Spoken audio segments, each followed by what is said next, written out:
శ్రీ శివమహాపురాణము రుద్ర సంహిత సృష్టిఖండము. ఇందులో మనం ఈరోజు శివతత్వం గురించి, పరమశివతత్వము బ్రహ్మమానము గురించి, రుద్రావతార ఆవిర్భావం గురించి తెలుసుకుందాము. ముందుగా శివతత్వము. కుమారులారా, ఇప్పుడు ఆవిర్భవించిన లింగానికి ప్రతిరూపంగా ప్రయత్నపూర్వకంగా లింగాన్ని నిర్మించి లింగ పూజ చెయ్యండి. నిర్గుణ పరబ్రహ్మను నేనే అయినా సృష్టి స్థితి లయ కార్యములను నిర్వహించే నిమిత్తము బ్రహ్మ విష్ణు రుద్ర రూపాలలో అవతరించాను.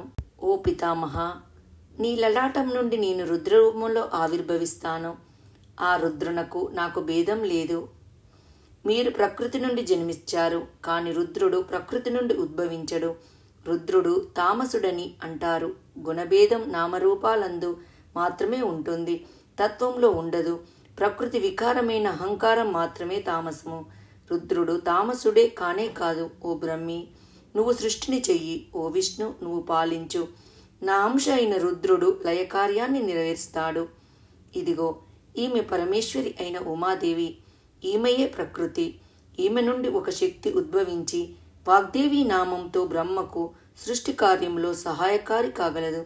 అలాగే మరొక శక్తి లక్ష్మీ రూపములో విష్ణువుకు సహాయకారి కాగలదు. మరొక శక్తి కాళి అనే నామంతో రుద్రునికి తోడుగా ఉంటుంది. పరమశివతత్వము బ్రహ్మమానము. హే విష్ణు, బ్రహ్మకు అన్నిటా సహాయకారిగా ఉండు. నీకు నే సహాయకారిగా ఉంటాను.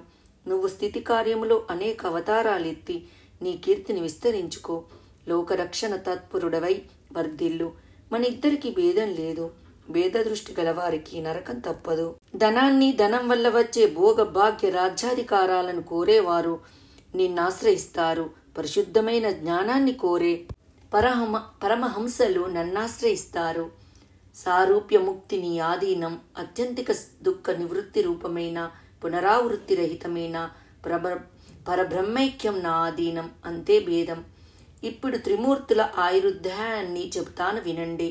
మానవ కాలమాన రీత్యా 1000 మహాయుగాలు బ్రహ్మకు ఒక పగలు, అంతేకాలం అతనికి ఒక రాత్రి, రెండూ కలిసి ఒక రోజు.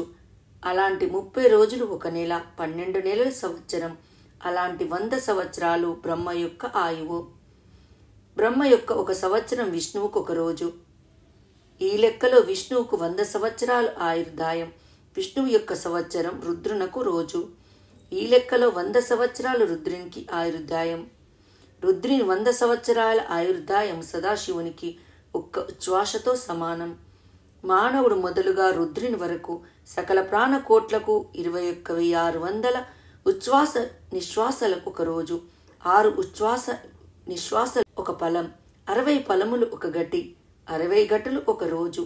నా ఉచ్ఛ్వాస నిశ్వాసలకు లెక్క లేదు. అందువల్ల నేను అక్షయుణ్ణి. నా ఆజ్ఞ ప్రకారం మీరిద్దరూ మీ గుణములను ఆశ్రయించి మీ కార్యముల యందు ప్రవర్తించండి అని ఉపదేశించి శివుడు అంతర్హితుడయ్యాడు. రుద్రావతార ఆవిర్భావం. సూత మహర్షి మునులతో ఇలా అంటున్నాడు. మునులారా, నేనింతవరకు నారద మహర్షి తన తండ్రి గారైన బ్రహ్మను కోరగా ఆయన చేసిన ప్రసంగాన్ని చెప్తూ వచ్చాను. ఆ ప్రసంగం ఇంకా ఉంది, వినండి. లింగోద్భవం జరిగిన తదుపరి వృత్తాంతాన్ని చెప్పమని నారదుడు కోరగా పితామహుడిలా వివరించాడు. ఆ విషయాన్ని వినండి. అలా శివుడు అంతర్హితుడు కాగానే బ్రహ్మ హంసరూపాన్ని, విష్ణువు వరహ రూపాన్ని ఉపసంహరించుకున్నారు. హంస నిశ్చలంగా పైకి ఎగరగలదు. పాలను, నీటిని వేరు చేయగలదు. తత్వాన్ని, అతత్వాన్ని వేరు చేయగల సామర్థ్యం కొరకు బ్రహ్మ హంసరూపాన్ని ధరించాడు. వరహం క్రిందికి దూసుకుపోగలదు. ఆ కారణంగాను తన పేరుతో కల్ప వ్యవస్థను స్థాపించాలనే సంకల్పంతోనూ విష్ణువు వరహ రూపాన్ని ధరించాడు. శివుని ఆజ్ఞానుసారం హిరణ్య గర్భుడు సృష్టి కార్యానికే సంకల్పించి పూర్వం సృష్టించబడిన దివ్య జలాలను దోసిల్లోతో గ్రహించాడు. ఆ జలాలలో 24 తత్వాలతో కూడిన అండాకారం గోచరించింది. దానిలో జడత్వమే కాని చైతన్యం కానరాలేదు. శంకతోనూ విచారంతోనూ విష్ణువును గురించి తపస్సు చేయగా ఆయన ప్రత్యక్షమయ్యాడు. బ్రహ్మగారు ఆయనతో ఈ అండాన్ని చైతన్యపూరితం చేయవలసినదిగా కోరగా శంభువర ప్రసాదంచే సర్వవ్యాపకుడైన విష్ణువు అనంత రూపంతో అందులో ప్రవేశించాడు. వెంటనే అది చేతన సహితమైనది. మహర్షులారా, బ్రహ్మగారు చేసిన సృష్టి క్రమాన్ని వివరిస్తాను వినండి. ముందుగా తమోగుణ ప్రధానము పంచ అవిద్యలతో కూడినది అయిన వృక్షలతాది రూపమైన సర్గాన్ని సృష్టించాడు. తిరిగి శివుణ్ణి ధ్యానించి గత సృష్టి పురుషార్థ సాధకం కాదని ఎరిగి పశు పక్షాదులతో కూడిన దుఃఖ బహుళమైన సర్గ సృష్టిని చేశాడు. అది కూడా పురుషార్థ సాధకం కాదని ఎరిగి సత్వగుణ ప్రధానము ఊర్ధ్వ స్త్రోతస్సు అను పేరు గలది సత్యగుణము కలది మిక్కిలి సుఖాన్ని ఇచ్చేది అయిన దేవసర్గ సృష్టిని చేశాడు. అది కూడా పురుషార్థ సాధకం కాదని ఎరిగి సర్వజ్ఞుడైన శివుణ్ణి స్మరించి ఆయన ఆజ్ఞచే అర్వాక్ స్త్రోతస్సు అని ఖ్యాతిగాంచిన దానిని పురుషార్థ సాధకమైన దానిని రజోగుణ ప్రధానమైన మానవ సర్గ సృష్టిని చేశాడు. తర్వాత శివాజ్ఞచే భూతగణాలను సృష్టించాడు. ఈ విధంగా సృష్టి 5 విధాలుగా ఉంది. మరియు ప్రకృతి నుండి 3 సర్గములు బయలుదేరినాయి. మొదటిది మహత్ సమిష్టి బుద్ధి స్వర్గము, రెండవది భూత సూక్ష్మముల సృష్టి, మూడవది పాంచభౌతిక వైకారిక సృష్టి. మొత్తం 8 విధాలైన సర్గ సృష్టులు ఉన్నాయి. 9వది కౌమార సర్గం. ఇందులో ప్రాకృత వైకృత భేదాలున్నాయి.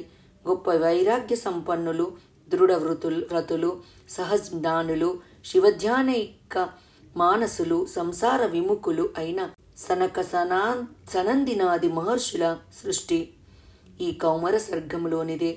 సంసారం నందు విముఖులై వారు బ్రహ్మవాక్కును తిరస్కరించారు. వారిచ్చిన ప్రతివచనాన్ని విన్న పితామహుడు మోహాన్ని క్రోధాన్ని కూడా పొందాడు. ఆ సమయంలో ఆయన కండ్ల నుండి జలజల కన్నీళ్లు రాలాయి. వెంటనే విష్ణువును స్మరించగా ఆయన సాక్షాత్కరించి శివుని గురించి తపస్సు చేయమని కర్తవ్య బోధ చేశాడు. తపస్సు చేస్తుండగా కనుబొమ్మల నడుమ అవిముక్త స్థానము నుండి పరమేశ్వరుడు పూర్ణాంశతో అర్ధనారీశ్వర స్వరూపుడై సాక్షాత్కరించాడు. ఆయనకు మహాశక్తితో నమస్కరించి వివిధ ప్రజలను సృష్టించమని కోరగా రుద్రగణాలను సృష్టించాడు. తిరిగి ప్రజలను జన్య మృత్యు భయం కలవారిగా సృజించమని కోరగా మహాదేవుడిలా అన్నాడు: ఓ బ్రహ్మ, జనన మరణ భయపీడితులు, శోభాహీనులు, కర్మవశులు, దుఃఖమగ్నులు అయిన ప్రజలను నేనే సృజించను. నేను గురుస్థానంలో ఉండి అలాంటి వారికి జ్ఞానాన్నిచ్చి ఉద్ధరిస్తాను. అలాంటి ప్రజలను నీవే సృజించు. నీకు మాయాబంధం ఉండదు. ఇలా చెప్పి హరుడు అంతార్థనమయ్యాడు. ఈ రోజటితో శ్రీ శివ మహాపురాణం సమాప్తము. తదుపరి సృష్టి వర్ణనము, గుణనిధి చరిత్ర తెలుసుకుందాము. ఈ వీడియో మీకు నచ్చినట్టయితే లైక్ చేయండి, కామెంట్ చేయండి, సబ్స్క్రైబ్ చేయండి. నోటిఫికేషన్ల కోసం పక్కనే ఉన్న బెల్ ఐకాన్ క్లిక్ చేయండి. Thank you.